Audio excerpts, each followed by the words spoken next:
नमः। श्रीमद् भगवत गीता के पंचदश अध्याय की प्रथम कक्षा में सभी का स्वागत है। आज का जो अध्याय हम प्रारंभ कर रहे हैं ये पुरुषोत्तम योग है। हमने पीछे देखा कि श्रीमद् भगवत गीता के 3 षटक बना दिए इन्होंने, कर्म योग, भक्ति योग और ज्ञान योग। 13वें अध्याय से ज्ञान योग का जो प्रकरण है वो प्रारंभ हुआ है। और पीछे श्री कृष्ण जी ने बहुत विस्तार से क्षेत्र क्या है, क्षेत्रज्ञ क्या है, देह के बारे में, देही के बारे में, पुरुषोत्तम के बारे में भी बताया। तो आज का जो चैप्टर हम प्रारंभ कर रहे हैं 15वें अध्याय में, या इसमें पुरुषोत्तम के बारे में, उस परम पिता परमात्मा के बारे में इसकी चर्चा चलेगी। तो इसमें बहुत से उदाहरण देते हुए भी श्री कृष्ण जी महाराज बताएंगे। जो ये संदर्भ चलेगा ये उपनिषदों में भी हमें मिलता है, कठोपनिषद में भी मिलता है, मुंडक उपनिषद में भी मिलता है और श्वेताश्वतर उपनिषद में भी मिलता है। तो ये प्रकरण उसी में से लिया हुआ भी समझ सकते हैं, या एक तरह से जैसे हम बचपन में जब पढ़ते थे तो गाइड लेते थे, परीक्षा से पहले हम एक गाइड ले लेते थे, उसमें इम्पोर्टेंट सब्जेक्ट्स होते थे और वो प्रश्न करके हम निकल जाते थे। बस श्रीमद् भगवत गीता में श्री कृष्ण जी महाराज ने या महर्षि व्यास ने इतनी हम लोगों पे अनुकंपा करी है कलयुग में रहने वालों पे, कि सारा जो ज्ञान मेन जो ज्ञान है वो श्रीमद् भगवत गीता में कंपाइल अप कर दिया है। तो आज हम श्रीमद् भगवत गीता के पंचदश अध्याय को प्रारंभ कर रहे हैं। तो प्रथम श्लोक देखते हैं जी। श्री भगवानुवाच ऊर्ध्वमूलमधः शाखम् अश्वत्थं प्राहुरव्ययम् छन्दांसि यस्य पर्णानि यस्तं वेद स वेदवित्। कठोपनिषद में भी ऐसी चर्चा आई है। ऊर्ध्वमूलम मधः शाखा, जो ऊपर की ओर जड़े किए हुए, मुख्यतः पेड़ का अगर आप पिक्चर ध्यान में लेके आए तो नीचे जड़ है, फिर तना है, फिर शाखाएं हैं और फिर पत्ते हैं, ऐसा पेड़ होता है। ये पेड़ कैसा है इसकी व्याख्या करते हुए श्री कृष्ण जी क्या कह रहे हैं, ऊर्ध्वमूलम, जो ऐसा पेड़ है जिसकी जो मूल है, जो जड़ है वो ऊपर है। आपने वृक्ष की अभी पिक्चर इमेजिन करी, उसको आप रिवर्स कर दीजिए, बिल्कुल उल्टा कर दीजिए, तो जड़ें जो है वो ऊपर की ओर है और शाखाएं जो है वो नीचे हैं। अब शाखें नीचे आ गई और फिर क्या कहा, अश्वत्थम पीपल के वृक्ष को बोलते हैं, क्योंकि पीपल का वृक्ष बहुत विशाल होता है तो उसकी और बहुत लंबे काल तक रहता है, काफी आयु होती है पीपल के वृक्ष की, इसलिए अश्वत्थम के उदाहरण यहाँ पे दिया। प्राहु कहते हैं अव्ययम, अविनश्वर है, ऐसा भी माना जाता है कि जो पीपल का वृक्ष है तभी उसको काटते भी नहीं है। उसकी मान्यता इसीलिए है कि हमारे धार्मिक ग्रंथों में उसको बहुत सम्मान की दृष्टि से देखा गया है। पीपल का वृक्ष जो है वो 24 घंटे ऑक्सीजन देता है, ये भी एक साइंटिफिक मान्यता है। छांदांसी यस्य पर्णानि, उस जो वेदों के जो छंद हैं वो इस पेड़ के पत्ते हैं। अब पेड़ है तो उसके पत्ते भी होंगे। ठीक है, यस्तम वेद सवेदवित्, और जो इसको जानता है वो वेद को जानने वाला है। कि एक अश्वत्थन नाम का वृक्ष है जिसकी जड़ें ऊपर है, शाखाएं नीचे हैं और वेद के छंद जो है वो उसके पत्ते हैं, और जिसने इसको जान लिया वह पुरुष क्या है, वेदवित् हो गया।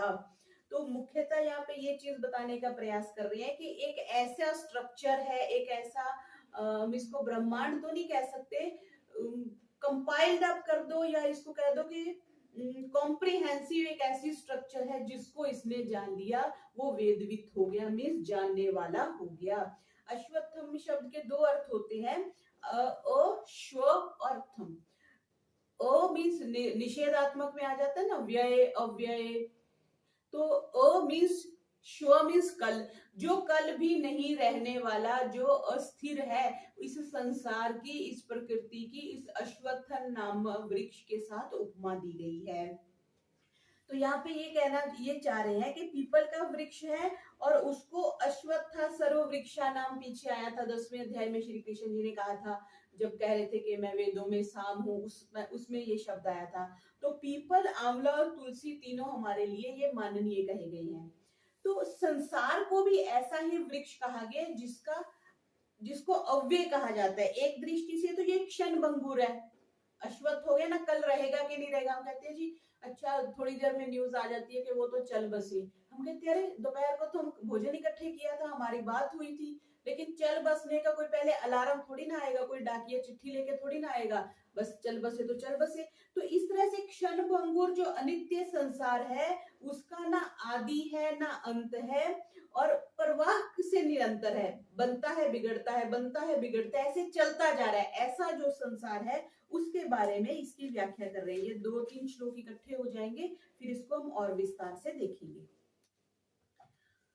दूसरा देखते हैं इसके बारे में क्या कहा इसमें। सुनब ऐसे पीपल का अर्जुन बया, जड़े जिसकी ऊपर तले डालियां, शजर लाफना जिसके पत्ते हैं वेद, वो है वेददा पाए जो उसका भेद। जो ऐसे वृक्ष को जान लेता है वो वेदवित हो जाता है।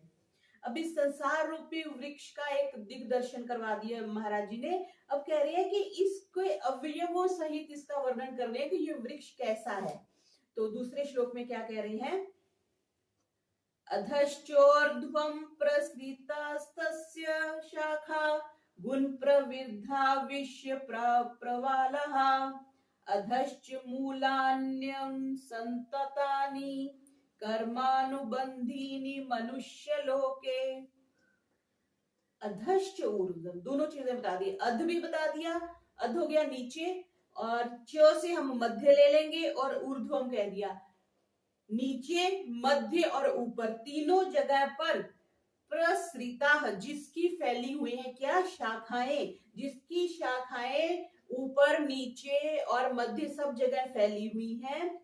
गुण प्रवृद्धा, गुण कौन सी है, सत्व रजस तमस 3 गुण है, उनके द्वारा बढ़ी हुई है। विषय प्रवाला, विषय प्रवाला मीन्स विषय रूपी जो कोंपले हैं, वृक्ष है उसके पत्ते हैं तो कोंपले भी होंगी। तो गुण रूपी जो विषय है वो किसके द्वारा बनाए गए, गुणों के द्वारा बनाए गए हैं। तो यहाँ पे ये कह रहे हैं अधश्च मूला, जो नीचे उसका मूल है, अनुसंततानी सभी लोकों में जो व्याप्त हो रहे हैं, कर्मानुबंधिनी मनुष्य लोके, कर्मों के साथ, कर्मों के अनुसार बांधने वाले जो हैं वो ये जो मूल है उस मनुष्य को बांध रहे हैं। यह जो विशाल वृक्ष है उसी की आज्ञा व्याख्या करते हुए क्या कह रहे हैं, इसकी शाखाएं नीचे, ऊपर और मध्य में फैली हुई हैं, और इस शाखाओं से विषय रूपी जो कोंपले हैं वो फूट रही है। हम विषयों के साथ ही तो बनते हैं, विषयों रूपी कोंपले हमारी फूट रही हैं, और ये कोंपले और ये जो डालियां हैं ये प्रकृति के गुण सत्व रजस और तमस के कारण हैं, इनके कारण ही ये डालियां बनी हुई हैं, या यूं कहे कि गुण रूपी खाद से ही ये डालियां बढ़ती हैं। फिर इनकी जड़ें, जैसे इसकी जड़ें ऊपर की ओर है वैसे इसकी जड़ें कुछ नीचे की ओर भी फैली हुई, जैसे बरगद का पेड़ होता है उसकी कुछ जड़ें नीचे की तरफ भी जाती हैं, और इन्हीं के द्वारा, इन्हीं कोंपलों के द्वारा, इन्हीं गुणों के द्वारा ही मनुष्य क्या हो रहा है, कर्मों के अनुसार मानव का बंधन होता है। ऐसा श्री कृष्ण जी ने व्याख्या किया है। इसकी व्याख्या क्यों कर रहे हैं, क्योंकि वो परमात्मा की व्याख्या करना चाहते हैं, इसलिए पहले वो संसार की व्याख्या कर रहे हैं। गुणों से बढ़े डालियां ला कलम, है आशियाए महसूस गुंजे तमाम, जड़े इसकी इंसान की दुनिया तकाए, जकड़ कर उसे कर्म से बांध जाए। ये जो डालियां है वही हमें कर्मों में बांधती है, मीन्स तीनों जो गुण है वही हमें बांधते हैं। अब ये जो संसार रूपी एक वृक्ष का वर्णन किया, कि अर्जुन जी ने ये प्रश्न किया ना कि इस संसार, पहले तो देह बता दिया, क्षेत्र बता दिया, क्षेत्रज्ञ बता दिया, तो फिर पूरे संसार का वर्णन श्री कृष्ण जी ने ऐसे पिक्चराइज किया। अब बता रहे हैं कि ऐसे वृक्ष का प्रयोजन क्या है। इसके लिए तीसरे श्लोक में कह रहे हैं, न रूपम स्ये तथोपलभ्यते, न अंतो न चर्दिन च संप्रतिष्ठा, अश्वत्थम मेनम सुविरुढ़ मूलम, असंग शस्त्रेण दृढ़ेन छित्त्वा। न रूपम, ऐसा जो वृक्ष श्री कृष्ण जी कह रहे हैं, जो मैं तुम्हारे सामने एक पिक्चराइज कर रहा हूं, ऐसा इस संसार रूपी वृक्ष का जो रूप है, ना तो वो देखने में आता है, ऐसा कभी हमने कोई वृक्ष नहीं देखा। फिर कहा तथा न उपलब्धते, और ना ही ये जो वृक्ष कभी उपलब्ध होता है। न आदि और ना ही ऐसे वृक्ष का आदि है, न अंत और ना ही ऐसे वृक्ष का कोई अंत है, न संप्रतिष्ठा और ना ही इसकी कोई स्थिति है।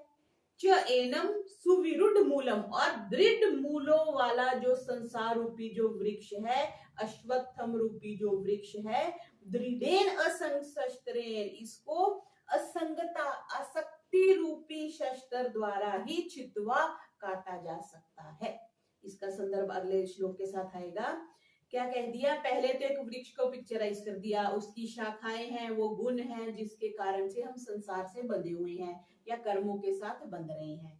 अब कह रहे हैं कि तुम सही सोच रहे हो, ऐसा वृक्ष ना तो कभी हुआ है, ना इसका कोई आदि है, ना अंत है, ना ये स्थिति, इसकी कोई सत्ता नहीं है। ये मैं सिर्फ समझाने के लिए बता रहा हूँ। जैसे जादूगर का खेल देखने जाए तो उसमें होता कुछ नहीं है, बस वो एक इल्यूजन सी कर देता है और वो हमें लगता है कि ऐसा हो गया, किसी का पेट काट दिया, किसी हाथ से फूल पैदा कर लिए, किसी हाथ से अंगूर पैदा कर लिए, होते नहीं है लेकिन हमें प्रतीत होते हैं। बस ऐसी सी कुछ स्थिति बनाने की कोशिश कर रहे हैं कि जिस प्रकार के संसार वृक्ष का वर्णन पहले किया गया है, ऐसे रूप वाला जो संसार वृक्ष यहाँ कहीं मिलता तो नहीं है, और ना ही उसकी कोई आदि है, ना इसका कोई अंत है, और ना ही ये कोई प्रतिष्ठित है कि हम जाकर के देख लेंगे ऊपर की जड़ों की तरफ वाला कोई वृक्ष कहीं पर एग्जिस्ट करता है।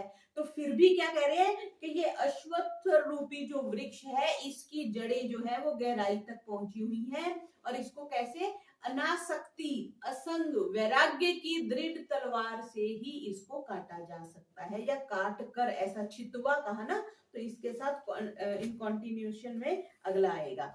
तो यहाँ पर एक चीज, तो इस जो पेड़ की बात कर रहे हैं, इसको हम एक तो ब्रह्मांड पर ले सकते हैं कि ये जो ब्रह्मांड है ना, ब्रह्म ऊपर जड़ ऊपर है, तो वो ये बताना चाह रहे हैं कि इस संसार रूपी जो जड़ बना हुआ है, प्रकृति से बना हुआ है, इसकी जड़ें ऊपर है, मीन्स परमात्मा में है, भगवान में है। अब ऐसा नहीं हम कह सकते कि ब्रह्म ऊपर है, भगवान ऊपर है, जैसे हम कहते हैं ना ऊपर वाला देख रहा है, ऊपर वाला सुनेगा, ऊपर वाला बदला लेगा। तो ऊपर वाले का कहने का मतलब कि वो उत्कृष्ट है, वो ऊपर है, हमसे ऊपर है। जैसे हम कई बार कह देते हैं कि वो ऊपर का वर्ग हो गया, तो मीन्स ऐसे नहीं कि हमारे सिरों के ऊपर कोई ऊपर हमारे रहता है, लेकिन मानने की दृष्टि से हम कहते हैं कि उत्कृष्ट जो हमसे ऊपर है। तो ऐसी प्रकृति, ऐसा संसार जिसकी जड़ें ब्रह्म में है, परमात्मा में है, ऐसा समझेंगे। और फिर उससे जड़ों से फिर प्रकृति बन गई, उससे महान बन गया, उससे अहंकार, फिर 5 तन्मात्राएं, फिर 5 स्थूल भूत बन गए, और फिर ये जो 5 ज्ञान इंद्रियां, 5 कर्म इंद्रियां और मन बन गई। इनके ये सारे उस वृक्ष की टहनियां बन गई। तो एक तरह से हम ऐसा समझ सकते हैं कि 16-17 उस वृक्ष की टहनियां बन गई। अब हर टहनी में सत्व रजस तमस नामक गुण है। कोंपले, कोंपले हम समझते हैं, पत्ते, नरम पत्ते समझ लें या फूलों की कोंपले समझ लें, वो चीजें सत्व रजस तमस नामक गुण है। अब उन टहनियों पर जो कोंपले हैं, वो संसार के सारे ये जो 5 ज्ञान इंद्रियों के विषय, शब्द, स्पर्श, रूप, रस, गंध, ये वहां पर उपस्थित हैं। अब उनके साथ आत्मा को पाने के लिए वृक्ष की जड़ों को ज्ञान की खड़ग से, ज्ञान की तलवार से काटना पड़ेगा, ऐसा हम समझ सकते हैं। एक दृष्टि से तो हम इस चीज को ऐसे समझ सकते हैं। और अश्वत्थ हमने समझ लिया, अ का मतलब नहीं, श्व का मतलब कल, स्थ मीन्स स्थिर रहने वाला। ये जो वृक्ष है ये कल भी स्थिर रहने वाला नहीं है, ऐसा हम समझ सकते हैं। अव्यय भी कह दिया, ऐसा वृक्ष जो है जो नष्ट भी नहीं होता। और इस जो वृक्ष का जो चित्रण किया है, इसको हम पिंड में भी देख सकते हैं। अभी तो हमने ब्रह्मांड की तरफ से देखा ना, अब पिंड की दृष्टि से देख सकते हैं। ये हमारा सिर है, हमारे सिर में ब्रेन है, सारा कंट्रोल सिस्टम हमारी खोपड़ी में रहता है। अब खोपड़ी जो है, इसमें जड़ें हैं, नर्वस सिस्टम जैसे है, तो सारा नर्वस सिस्टम ऊपर से शुरू होता है, फिर वो स्पाइनल कॉर्ड आ गई, फिर उससे सिंपैथेटिक नर्वस सिस्टम और पैरासिम्पैथेटिक नर्वस सिस्टम शुरू हो जाता है, अलग अलग नर्व्स निकलती हैं, उससे वो हमारी सेंसेशंस हो जाती हैं। तो हम ऐसा भी महसूस कर सकते हैं कि पिंड में इन 3 गुण है हमारे पास, तीनों गुण भी है, बुद्धि है, मन है, अहंकार है और चित्त है। तो शास्त्रों में इंद्रियों को घोड़ा भी कह देती है ना, इंद्रियानी हयान आहु। तो अश्वत्थ इस घोड़े का नाम भी होता है, अश्व घोड़े को भी बोलते हैं। तो इंद्रियां जो स्नायु तंत्र है, ये अश्वत्थ मीन्स घोड़े से बंधे हुए हैं। कैसे घोड़े से बंधे हुए हैं? जिसमें इंद्रियों रूपी घोड़े हैं। एक और कथा भी आती है ना कि जो मन बैठा हुआ है वो घोड़ों से चाबुक लेके चलता है और वो चलाता है। तो वही बात कि उस ऊपर जड़ें हैं और ये नीचे टहनियां आ गई और फिर उसकी कोंपलें निकली हुई हैं और सत्व रजस तमस गुण है और ये जो विषय है इसके कारण हम कर्मों में बंधते हैं। ऐसा हम इसका शरीर रूपी पर्क भी हम ले सकते हैं। और ये कठोपनिषद में भी ये ज्यों की त्यों चर्चा आती है। ऊर्ध्वमूलो वा शाखा एषो अश्वत्थ सनातनः, कठोपनिषद 6:1 में भी ये चर्चा पूरी एज इट इज आई है। और वृक्ष की बात जहां पर आ रही है तो वेद मंत्र भी वो कहते हैं द्वा सुपर्णा सयोजा सखाया, ऐसा एक वृक्ष है जिसपे एक पक्षी बैठा हुआ तो फल को खा रहा है, दूसरा उसको बस ऑब्जर्व कर रहा है। तो बाइबल में भी ऐसी ट्री ऑफ लाइफ की एक बात आ रही है। तो जो वृक्ष को इमेजिन किया गया है वो ब्रह्मांड में भी है और वो पिंड में भी है। तो इस तरह हमने ये तीसरा और चौथा अब हम श्लोक देख रहे हैं। इसी का छेदन करने के बाद अब साधक को क्या करना चाहिए ये अब चौथे श्लोक में कह रहे हैं। ततः पदम तत्परिमार्गिर्तव्यम् यस्मिन् गता न निर्वर्तन्ति भूयः तमेव चाद्यं पुरुषं प्रपद्ये यतः प्रवृत्ति प्रसृता पुराणी। तथा उसके बाद, जैसे उसकी व्याख्या करने के बाद कह रहे हैं, तथा उसके बाद तत्पदम उस परम पद को, परमात्मा की पारिमार्गितव्यम उसकी खोज करनी चाहिए। अब पहले तो पेड़ के बारे में बता दिया, अब उस परमात्मा की खोज करनी चाहिए। यस्मिन गतः जिसको प्राप्त हुए मनुष्य भूय न निर्वर्तन्ति वो फिर संसार में लौट करके नहीं आते। च यथा पुरानी और जिससे क्या है पुरानी अनादिकाल से जो चली आ रही है प्रवृत्ति, ये जो सृष्टि चली आ रही है, प्रसृता विस्तार को, प्रसूति की छुट्टी मिलती है ना जब माँ को बच्चा होता है तो वो प्रसृता शब्द आ गया, विस्तार को ये सृष्टि जो प्राप्त हुई है। तम आद्यम उस आदि पुरुषम उस आदि पुरुष परमात्मा के एव प्रपद्ये मैं ही शरण में हूँ। तब शरणम प्रपद्ये बोलते हैं ना। तो यहाँ पे कह रहे हैं कि उसके बाद इस प्रकृति रूपी मनुष्य को जानने के बाद क्या करना चाहिए, किसकी खोज में निकलना चाहिए, उसकी खोज में निकलना चाहिए जहां पहुंचकर फिर लौटा नहीं जाता। इस प्रकार मतलब साधक को संकल्प करना चाहिए कि मैं उस आदि पुरुष की ओर जाता हूं जिससे विश्व की यह पुरातन धारा बह निकली है। क्योंकि प्रकृति भी तो परमात्मा ने बनाई ना, ये ब्रह्मांड भी तो परमात्मा ने बनाया। तो हम उसको चले जाएंगे तो फिर हमें वापस इस संसार में नहीं आना पड़ेगा। यहाँ पर ये बताना चाह रहे हैं। संपूर्ण सृष्टि के रचयिता जो है परमात्मा है, पहले तो हमें ये समझ लेना चाहिए। और मनुष्य भ्रमवश ये पेड़ में, इसके टहनियों में, इसके पत्तों में जितना भी उलझा रहे, अंत में तो उसको ज्ञान रूपी वो आरी लेकर के इस पेड़ को काटना ही पड़ेगा। ऐसा इन्होंने चौथे श्लोक में कहा। तस्वर में शक्ल उसकी आए कहाँ, न अव्वल न आखिर न जड़ का निशा, जड़े इसकी मजबूत है चारसू, या शमशीर तजरीद से काट तुम, इन्हें काट कर ढूंढ फिर वो मुकाम, जहां जाके तू फिर न लौटे मदाम, तू कह मुझको परमेश्वर की अमा, किया जिसने हस्ती का दरिया रवा। जिसने परमात्मा की शरण ले ली उसको फिर वापस नहीं आना पड़ता। तो आदि पुरुष परमात्मा की शरण में जाकर के ही हम परम पद को प्राप्त हो सकते हैं। अब उनके लक्षणों का वर्णन करने के लिए अगले श्लोक में कह रहे हैं, 5वें श्लोक में।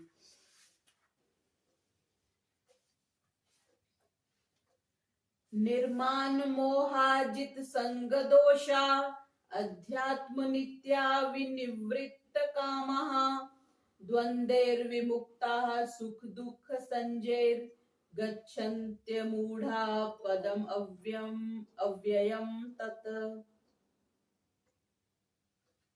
निर्माण मोहा, जो मान और मोह से रहित हो गए हैं। अब कंडीशन बता रहे हैं कि जो परमात्मा की शरण होकर परम पद को प्राप्त हो जाते हैं उनकी स्थिति क्या होती है, उसके बारे में कह रहे हैं। निर्माण मोहा, जो मान और मोह से रहित हो गए हैं। जित संग दोषा, और जिन्होंने संग के दोष को, आसक्ति पर विजय प्राप्त कर ली है, जिनका राग समाप्त हो गया है।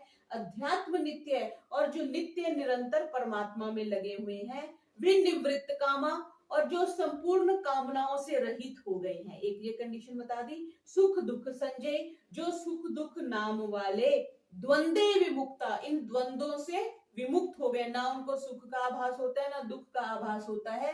अमूढ़ा, जिनका मूड खत्म हो गया, जिनका मोह खत्म हो गया है, ऐसा साधक भक्त तत् अव्ययम, उस अविनाशी पदम गच्छन्ति, उस अविनाशी परम पद को प्राप्त होता है। यहाँ पे जो कंडीशन बता दी, पहली कह दी निर्माण मोहा, फिर क्या दी जित संग दोषा, फिर अध्यात्म नित्या, निवृत्त कामा, द्वंद्व विमुक्ता, सुख दुख संजय, ऐसे 6 उन्होंने कैरेक्टरिस्टिक्स बता दी कि निर्माण मोहा हम समझते हैं मैं और मेरेपन का वो भाव समाप्त होना चाहिए। जित संग दोषा, संघ का, कंपनी का, वो चीज चाहिए वो चाहिए, उससे निवृत्त होना चाहिए। अध्यात्म नित्य, जो नित्य परमात्मा में ही रमन करते हैं। निवृत्त कामा, जिनकी सांसारिक इच्छाएं समाप्त हो गई हैं, ऐसे लोगों के लिए कहा गया कि फिर उनको द्वंद्व जो है, सुख दुख हानि लाभ मान अपमान, इनसे कोई फर्क नहीं पड़ता, इन द्वंद्वों से रहित हो गए हैं।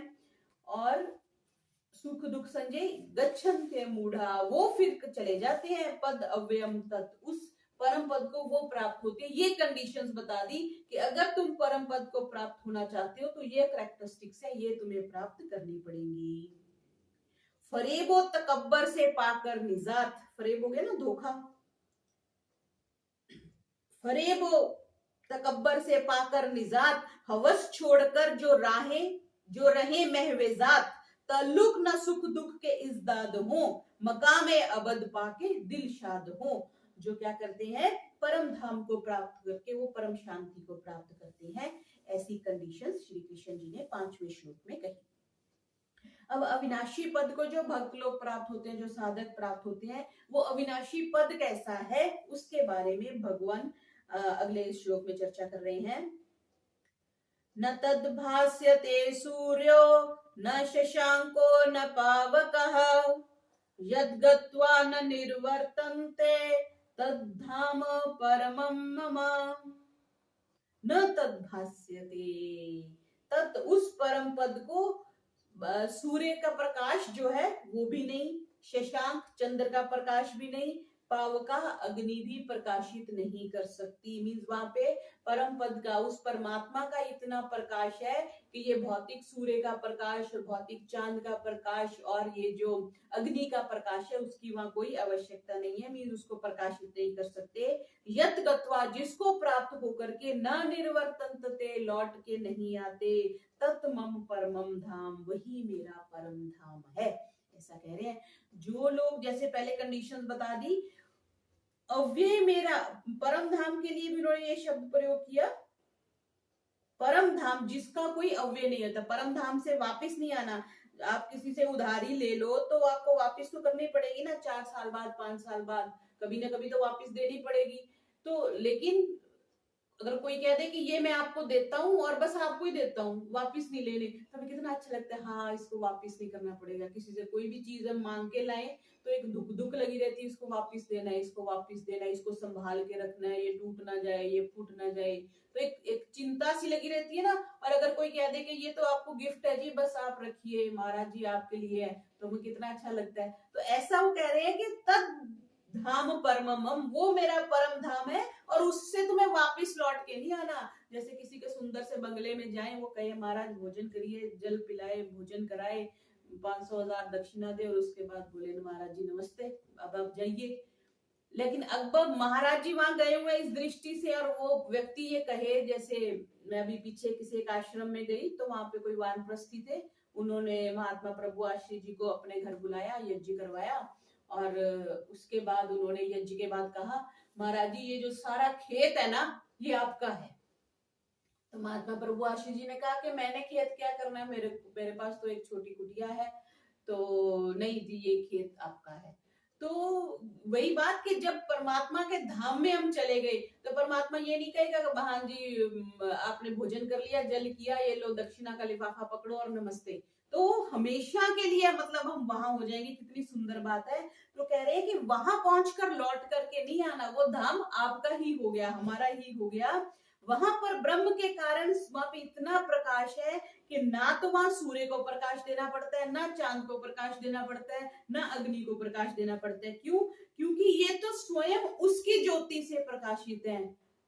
उसके तेज से रोशन है सूर्य, चांद और तारे। तेरे तेज से रोशन है सूरज, चांद और तारे, एक भजन की पंक्ति भी आती है।